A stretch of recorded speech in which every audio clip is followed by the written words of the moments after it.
আসসালামু আলাইকুম প্রিয় দর্শক, জানিয়ে দেব এইমাত্র পাওয়া 30 জুলাই 2026 বৃহস্পতিবারের আবহাওয়ার খবর।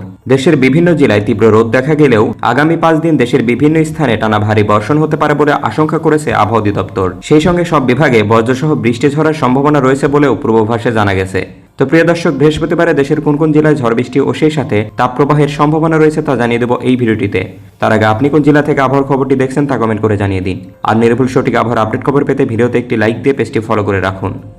প্রিয় দর্শক, চলে আসলাম আবহাওয়া রাডারে। এখান থেকে প্রথমে আমরা দেখে নেব 30 জুলাই বৃহস্পতিবার সকালের দিকে বাংলাদেশের কোন কোন জেলায় ঝড় বৃষ্টি ও সেই সাথে তীব্র গরমের সম্ভাবনা রয়েছে। তো প্রিয় দর্শক, আমরা দেখতে পাচ্ছি প্রথমে 30 জুলাই বৃহস্পতিবার সকাল 7টা থেকে 8টা নাগাদ বাংলাদেশের দু একটি জেলার আকাশ একদম পরিষ্কার দেখা যাচ্ছে, কোথাও তেমন ঝড় বৃষ্টির সম্ভাবনা নেই।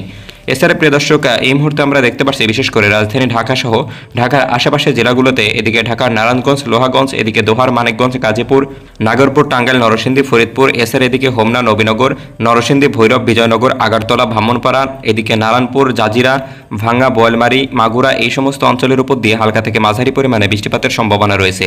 তাছাড়া প্রিয় দর্শক, বৃহস্পতিবার সকালের দিকে আমরা দেখতে পাচ্ছি বরিশাল বিভাগের পটুয়াখালী, বামনা, জিয়ানগর, কাউখালী, এদিকে বরগুনা, গলাচিপা, চরভাসান, লালমোহন, বোরহানুদ্দিন, এদিকে ভোলা, রামঘাটি, হাতিয়া, সন্দ্বীপ, এদিকে লক্ষ্মীপুর, চৌমখানি, এই সমস্ত অঞ্চলের উপর দিয়ে বজ্রসহ হালকা থেকে মাঝারি পরিমাণে বৃষ্টিপাতের সম্ভাবনা রয়েছে। তাছাড়া প্রিয় দর্শক, খুলনা বিভাগে বিভিন্ন জেলা জুড়ে আমরা দেখতে পাচ্ছি খুলনার সাতক্ষীরা, পিরোজপুর, এদিকে লোহাগাড়া, যশোর, রাজৈর, ফরিদপুর, ঝিনাইদহ, এই সমস্ত অঞ্চলের উপর দিয়েও হালকা থেকে মাঝারি পরিমাণে বৃষ্টিপাতের সম্ভাবনা থাকবে। তাছাড়া প্রিয় দর্শক, বৃহস্পতিবার সকাল 7টা থেকে 8টা নাগাদ আমরা দেখতে পাচ্ছি চট্টগ্রাম বিভাগের বিশেষ করে বান্দরবন, এদিকে কাপ্তাই, রাঙ্গামাটি, মানিকছড়ি, নানিয়ারছড়ি, নাজিরহাট, এদিকে মিরসরাই, এছাড়া এদিকে বান্দরবন, রোমা, কুতুবদিয়া, চকরিয়া, আলীকদম, কক্সবাজার, টেকনাফ, উখিয়া, এই সমস্ত অঞ্চলের উপর দিয়ে তীব্র বজ্রসহ ভারী থেকে অতি ভারী পরিমাণে বৃষ্টিপাতের সম্ভাবনা রয়েছে। তো প্রিয় দর্শক, এছাড়া এই মুহূর্তে আমরা দেখতে পাচ্ছি এদিকে সিলেট বিভাগের দু এক জায়গায় হালকা থেকে মাঝারি পরিমাণে গুড়ি বৃষ্টিপাতের সম্ভাবনা থাকবে। এছাড়া ময়মনসিংহ বিভাগের আকাশটাও খানিকটা পরিষ্কার দেখা যাচ্ছে এই মুহূর্তে। এছাড়া প্রিয় দর্শক, উত্তরাঞ্চলের রাজশাহী বিভাগেও মেঘলা থেকে মেঘাচ্ছন্ন অবস্থায় থাকবে।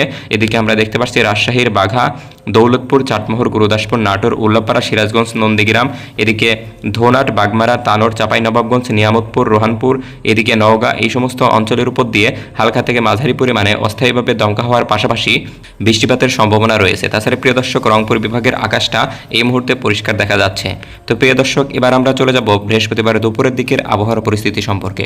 প্রিয় দর্শক, আমরা দেখতে পাচ্ছি দুপুর 1টা থেকে 2টা নাগাদ বাংলাদেশের প্রায় প্রতিটি জেলার উপর দিয়েই অস্থায়ী দমকা হওয়ার পাশাপাশি হালকা থেকে মাঝারি পরিমাণে গুড়ি বৃষ্টিপাতের সম্ভাবনা রয়েছে এবং কোথাও কোথাও আমরা দেখতে পাচ্ছি ভারী থেকে অতি ভারী পরিমাণে বজ্রসহ বৃষ্টিপাতের সম্ভাবনা রয়েছে।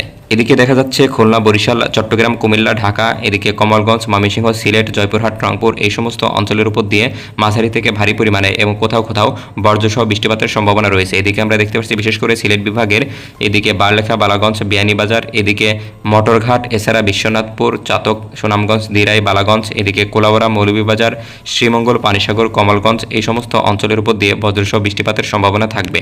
তাছাড়া প্রিয় দর্শক, দুপুরের দিকে আমরা দেখতে পাচ্ছি এদিকে ময়মনসিংহ বিভাগে নতুন করে বজ্রবাহী মেঘের আনাগোনা সৃষ্টি হবে, যার ফলে আমরা দেখতে পাচ্ছি ময়মনসিংহের ইসলামপুর, সাঘাটা, এদিকে ঝিনাইঘাটি, হালুয়াঘাট, নাকলা, সরিষাবাড়ি, জামালপুর, এদিকে নেত্রকোনা, কেন্দুয়া, ত্রিশাল, এই সমস্ত অঞ্চলের উপর দিয়ে বজ্রসহ বৃষ্টিপাতের সম্ভাবনা থাকবে। তো প্রিয় দর্শক, এবার আমরা দেখে নেব বিকালের দিকের আবহাওয়ার পরিস্থিতি সম্পর্কে। প্রিয় দর্শক, বিকাল 5টা থেকে 6টা নাগাদ বাংলাদেশের আকাশের অবস্থা একই রকমের বিরাজমান থাকবে।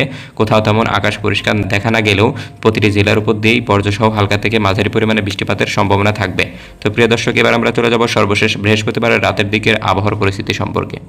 প্রিয় দর্শক, রাত 9টা থেকে 10টা নাগাদ আমরা দেখতে পাচ্ছি বিশেষ করে খুলনা, বরিশাল, এদিকে কুমিল্লা, ঢাকা, চট্টগ্রাম, এছাড়া রাজশাহী, রংপুর বিভাগের আকাশ পরিষ্কার দেখা যাচ্ছে, কোথাও তেমন তীব্র ঝড় বৃষ্টির সম্ভাবনা নেই এই সমস্ত অঞ্চলগুলোতে। তাছাড়া প্রিয় দর্শক, রাতের দিকে আমরা দেখতে পাচ্ছি এদিকে সিলেটের চতক, সুনামগঞ্জ, জয়শ্রী, এদিকে নেত্রকোনা, এদিকে কেন্দুয়া, আজমিরগঞ্জ, এছাড়া দিরাই, এই সমস্ত অঞ্চলের উপর দিয়ে হালকা থেকে মাঝারি পরিমাণে বৃষ্টিপাতের সম্ভাবনা দেখা দিতে পারে। তো প্রিয় দর্শক, এই ছিল বৃহস্পতিবারের আবহাওয়ার পূর্বাভাস। ধন্যবাদ সবাইকে।